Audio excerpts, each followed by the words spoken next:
This is going to be what I'm going to call a noob's guide for noobs. Now, I've been playing Age of Sigmar for a year and 2 months now. I started last November, and I wanted to sit down and make a comprehensive little, just rattle off the cuff on what a new player trying to get into this hobby should look for as necessities from the perspective of what do you need to play the game, not so much what are your hobby accessories. I'll cover that in a later video. The important thing is what do you need up front to get into the game? And that's what I want to talk about going forward here for the rest of this video.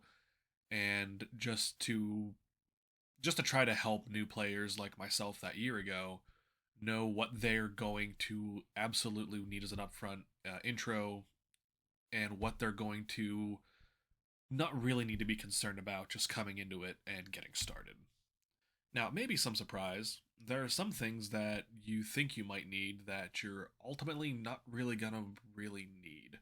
And one of those things, and this is gonna sound really crazy for a lot of people, I'm sure, is the full size Age of Sigmar core rulebook. And the reason I say you don't need this is this book is 90% lore. It is maybe 20 pages of rules. It's actually less than that.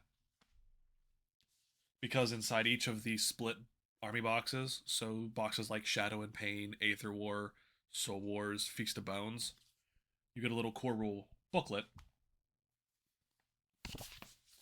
which is significantly thinner and makes things look much less daunting than they are. Of course, depending on whether or not you want to get into any of those aforementioned armies, makes this a bit more difficult to get, but I imagine you can find it relatively quickly and cheaply.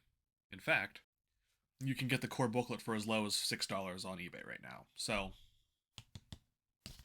much better buy. Next thing you're going to need that's a requirement.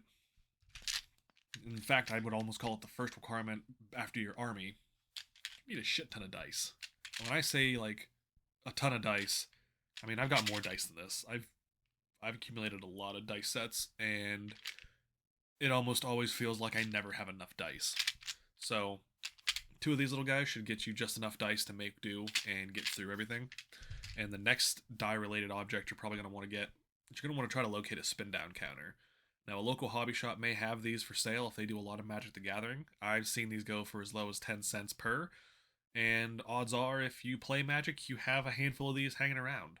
These are good for tracking victory points, they're good for command points, they're good for keeping the wounds and health of your monsters.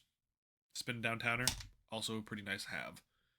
And of course, you do want to measure. Tape measure is good. You can get these from any hardware store. You can get Games Workshop specific ones. There's tons of these around. You can even use just a basic ruler. Very rarely will you have a movement statistic on a stat card that is farther than 14 inches. And worst case scenario, you can always measure out with a ruler and shimmy up from that ending location to get your full measurement if you end up going over that 12 inches. There's two ways as a new player to get yourself into a starting army. One of which are start collecting boxes, and one of which are the dual box sets that come out. And what these box sets are, talking about them first, is basically it's Faction A versus Faction B. So, for the instance of Shadow and Pain, you'll have Daughters of Cain versus Hedonists of Slaanesh. And this is good, especially if you have a friend who wants to get into the entire spiel, and you guys can split the box. Take all of your core contents, such as your rule booklets and your measures and tokens, and keep them in a pool combined, because you both know one of you is playing Faction A, one of you is playing Faction B. Now, three of these sets are more recent that you can get a hold of, being Shadow and Pain, Aether War, and Feast of Bones, if you're lucky enough to find that one hiding around. So, each of these armies, with the exception of Ossiarch Bone Reapers, have access to start collecting boxes, which we're going to talk about now. Start collecting boxes are a far easier and better way at getting yourself into a quick little force, and are especially great for expanding one of those aforementioned two army box sets, being that Slaanesh has Hedonists of Slaanesh have a box set, Ogres have, I believe, 2 box sets. Don't quote me on that. Sky Dwarves have a box set, and Disciples of Zinch have their own box for all of which have their own star collectings. So you have a good basis to jump off of if you get one of those duels in those cases. Star collecting boxes will average you around $90, and the 2 army box sets, excuse me, will typically run you anywhere from $150 to $190, depending on where you're going from. These are prices in USD, by the way. If you're in Europe or Australia, I apologize. They are cheaper for you in Europe, and if you live in Australia, I am super sorry. That is probably not even close to like half of what you'll pay. Sorry. Now, the things you'll get out of a lot of these box sets, whether it's your dual box Shadow and Pain style set or your start collecting, is you'll get your models, which you'll need to assemble. Firstly, assembly before worrying about painting, which I'll talk about in the next video for Noobs. That's going to be its own thing. They'll come with your instructions for assembly. Obviously, you're gonna want those depending on what you pick up. There are certain models that if you just want to plug together blindly, like ghouls for Flesh Eater Courts, not bad to do. There, I can tell you right now, you can almost do those blackout drunk, if not passed out asleep, and still make them look like passable models. On the flip side, um, you don't want to do that with the snakes from Daughters of Cain. My girlfriend helped me build some of those, and we realized very quickly you can accidentally kit bash parts that aren't supposed to go together pretty seamlessly by accident. So those you want to be a bit more careful with. These also in the instructions will give you war scrolls. Now there are two things you want to talk about with these war scrolls. For newer armies, they're pretty up to date. For instance, your instructions in your say Ossiarch Bone Reapers, those war scrolls and those instructions will be up to date. On the flip side, the Skeleton Warriors, you may want to grab a hold of the Battle Tome or look them up in the Age of Sigmar app, which will come up later. Because I guarantee you the rules in those instructions are so far out of date, they're going to say death wizards and armies that contain friendly skeletons have the access to the following spell, and they do not have that spell. It does not exist anymore. So, what are you going to need after you start collecting boxes? I think the obvious answer is you're going to need your Battle Tome. Now, as a noob starting out, you may wonder to yourself, do I need terrain? I've watched all these glorious battle reports on mini wargaming and rerolling ones and guerrilla mini wargaming, and like they look so cool, they look so amazing, they look expensive. And terrain can get up there. A full table of terrain can run you almost as much as an army in some cases, and in some instances, it might run you far less. But ultimately, to start, you don't need to concern yourself with having a beautiful table with a nice mat and gorgeous terrain. You're starting. The key for you is learning how to play your army. And while in certain armies, such as Kharadron Overlords or even Cities of Sigmar, armies that utilize a lot of shooting tactic and range tactic, yeah, those things matter. But you can always facilitate your own terrain with an excess of books, some cardboard boxes, and just some clever imagination. Likewise, do you need a battle mat? You don't need a battle mat to start. Hell, you can start out with a game like some of my friends did, which is with a ping pong table folded down, measured to size, and covered in textbooks. And it'll work. It'll work fine. Army storage, for our last topic, is a big one I want to express a bit more attention to from my perspective because I struggled for a while making sure I had a good way to store my army. And by storing my army, I mean how do I transport my army from location A to location B? I mentioned I started with Nighthaunt. I started with Nighthaunt, and I started with a Game Plus foam carrying case. Now, if you've ever seen a Nighthaunt model, you might be thinking to yourself, they look so delicate. They are very delicate. And if you're an experienced player who's looking at this to see if you want to show this video to a friend who wants to get in the hobby and you made it this far, A, congratulations, B, woo, go me. Foam is good for certain armies that don't have a lot of delicate bits, which lends itself a lot to older armies. Things like death rattle based death armies won't have too much of an issue with foam. Cities of Sigmar in the right configuration, whether you're doing like a lot of free people, you're avoiding a lot of like your elves and some of your more detailed models that are newer. Won't have too much of an issue being transported in foam. Overlook. See, few armies I've experienced really benefit from foam. It's cheap, it's very quick and easy to do, and to start as as a starting investment into part of your hobby, transport models, foam can be good. Foam is really easy and cheap to do. I'm not saying you should never do it. What I'm saying is you need to sit down and look at your models and say, is it right for my army? You don't want to do it for Night Haunt. You don't want to do it for Bone Reapers, Lumineth Realm Lords, and Daughters of Cain.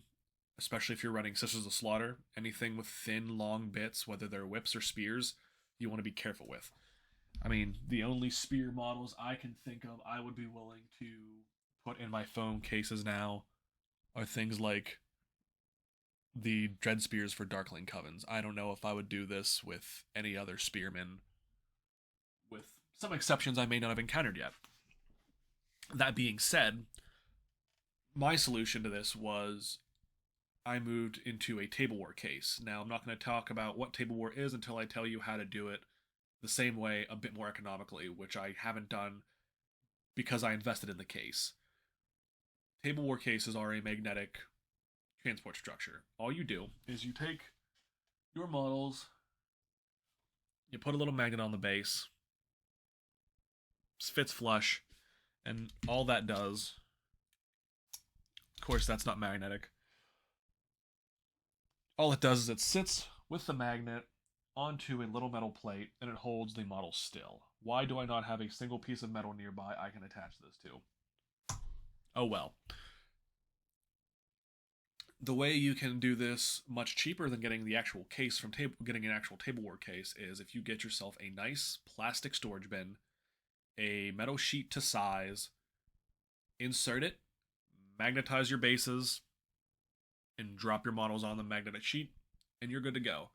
Make sure you have a container that is sized to your models. So if you have bigger models, like a Bloodthirster of Khorne, for instance, or even Nagash, you want something that at minimum has probably close to an inch and a quarter worth of clearance on the high end. Especially if you're going to sit stuff on top of that container, you want to make sure there's a little bit of room so your model doesn't get crushed. Because nothing feels worse than having $100+ model get smushed under terrain or books or anything. So that's that in that instance. What a tableware case is now, if you're a helpless shill like me, is you can get them in a variety of methods, size wise, and you can get them as small as good enough to fit a small kill team or a start collecting box force, up to these big, tall, army sized cases. And they're expensive, but you do pay, but there's a premium in a build quality where you're paying for the case as much as you are for the metal and the everything else going in. I like my case. I got it because it was Christmas. You know, if you're gonna ask for anything stupid for Christmas, for you want anything stupid, you always ask at Christmas. But if you want to do it cheap, you can do it far cheaper. You can probably do it for almost $30 or less. I'm gonna say if you're a good enterprising individual that has a hardware store nearby. So you don't need to spend the $180 on the full case with all the fun. You can make your own. I actually endorse you making your own, especially as a new player. If you ever want to build into it for transport reasons, whatever, do it. It is a extravagance purchase. It's a non-necessity, so don't do what I did, which is walk into your hobby store the third time, see someone with that case, and go,